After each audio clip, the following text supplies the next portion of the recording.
One wrong move, and Barak would be destroyed. In front of them stood an army of powerful soldiers with 900 iron chariots that tore through everything in their way.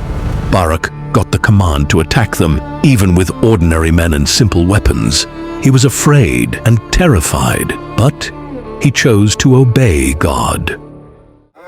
Israel was suffering under a powerful Canaanite king named Jabin. His army was led by a commander named Sisera, and Sisera was not like other commanders. He controlled 900 iron chariots, one of the strongest weapons of that time. For 20 long years, Jabin and Sisera kept Israel under their power. The Israelites lived in fear. Mothers taught their children to run at the first sound of chariots. In the middle of this fear, in the town of Kadesh, there lived a man named Barak. He was not a king. He was not a famous fighter. He had no chariot, no sword forged from iron, no army standing behind him. He was simply a man trying to survive like everyone else, watching his people suffer year after year. But there was something different happening in Israel at that time. A woman named Deborah was a prophetess who served God.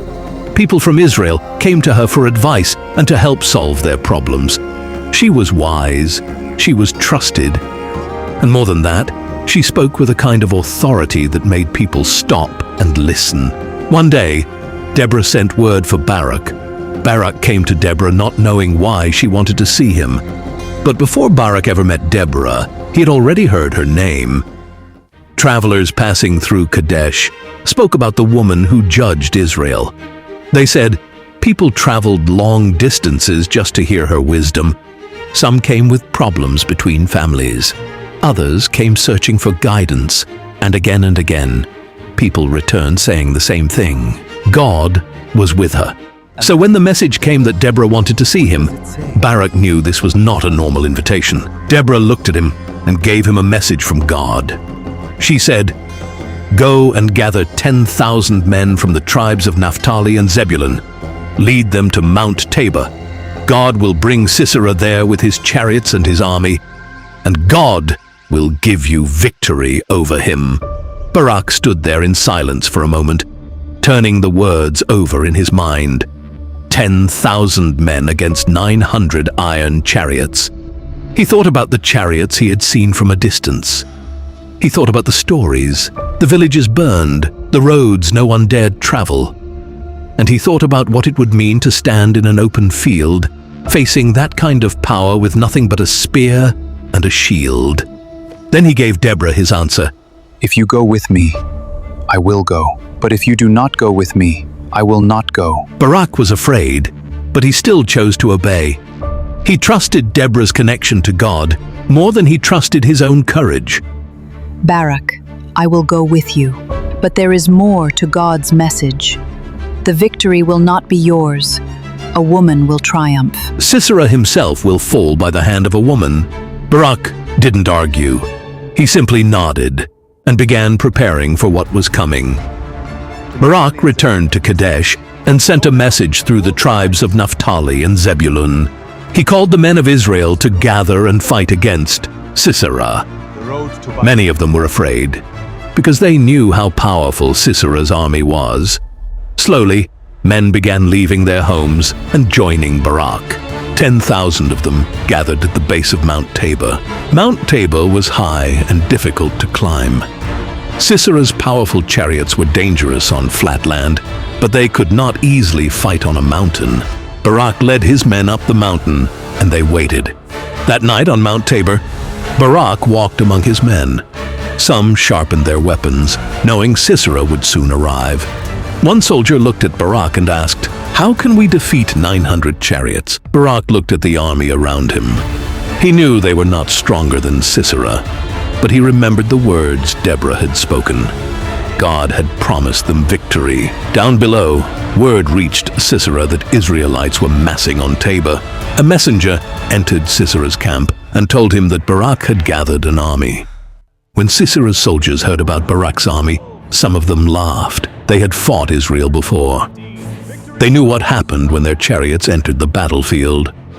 One soldier looked toward Mount Tabor in the distance. "They really think they can defeat us?" The other soldiers prepared their weapons without fear. To them, the battle was already finished before it even began. They trusted their chariots, they trusted their strength.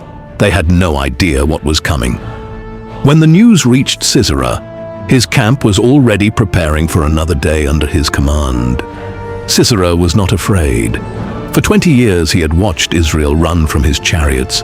To him, this was just another rebellion that would end like all the others. He ordered his soldiers to prepare. The chariots that had kept Israel afraid for years were brought out again. He could not ignore 10,000 armed men gathering so close to his territory. He gave the order, and his entire war machine began moving. One younger soldier approached Sisera carefully. He explained that there were problems waiting for him back home, and he asked for permission to leave for a short time. Sisera looked at him. Then he looked around at the other soldiers watching. To Sisera, there was only one thing that mattered: victory. Before we continue, these videos takes hours and hours to make. If you could, please like and subscribe and comment which country you are watching this from. He told the soldier that the enemy would not wait for his problems, so neither would he. The soldier lowered his head and stepped back into line. The army continued preparing. This showed how ruthless Sisera truly was. Sisera gathered his army and brought his 900 iron chariots to the Kishon River. The ground shook as the chariots moved forward, with horses, soldiers, and weapons covering the valley below. From Mount Tabor, Barak and his men watched the powerful army coming toward them. Some of the men on the mountain went pale. A few whispered that this was madness, that no one could win against such a force. I don't know. Then Deborah turned to Barak and spoke again. "Go," she said. "This is the day. God has gone ahead of you." Barak looked at his men. Then he looked down into the valley where Sisera's army covered the land with iron chariots and soldiers. He thought about 20 years of fear. 20 years of families hiding, villages suffering, and people running whenever they heard the sound of chariot wheels. He gave the command, and 10,000 men came down off the mountain. What happened next seemed impossible at first. Before the battle began, a few drops of rain touched the ground. One of Sisera's soldiers looked up at the sky, but ignored it. The chariots had never failed them before. But slowly the ground beneath them began to change. As Sisera's chariots pushed across the plain toward the river Kishon, the sky darkened. Rain came, sudden and heavy. The river swelled. The plain that had once been solid and open, perfect ground for chariots to move freely, became a trap. Wheels that once rolled like thunder now sank into the mud. Horses stumbled and panicked, pulling against harnesses that would not budge. Chariots that had terrorized Israel for 20 years became stuck. Barak's men swept down from the mountain into the chaos. What happened next was not the long, difficult battle everyone had feared. It became a complete defeat for Sisera's army. Soldiers who once rode proudly into battle now climbed out of their trapped chariots, trying to escape on foot through the mud. Weapons that once made Israel afraid were no longer enough to stop Barak's men as they attacked from every direction. In only a few moments, Sisera had lost the greatest advantage his army had. Barak pushed forward with his men, cutting through the confusion. Chariots lay abandoned in the mud, horses running loose across the field, soldiers throwing down weapons. The army that had crushed Israel for 20 years fell apart in a single afternoon. Sisera himself understood quickly that the battle was lost. He leaped down from his own chariot and ran, choosing to escape on foot rather than risk being trapped in the mud like the rest of his men. He fled across the plain alone, leaving his soldiers behind, leaving his entire war machine behind. Barak and his men chased the remains of the army all the way to Haroshet Hagoyim. Every soldier of Sisera's army fell that day. Not one was left standing. The chariots that had once rolled across Israel with such terrifying confidence now sat empty and broken in the mud, useless pieces of iron sinking slowly into the earth. But Sisera was still alive, and Barak knew that as long as the commander lived, the threat was not fully over. Far away from the battlefield was the tent of Jael. That morning had started like any other day. There were no armies around her, no sound of battle, no chariots. She did not know that the commander everyone feared was about to arrive at her own tent. While Barak searched the battlefield, Sisera was getting closer and closer. Sisera ran until his legs gave out from exhaustion, until he stumbled toward the tent of a woman named Jael, wife of Heber.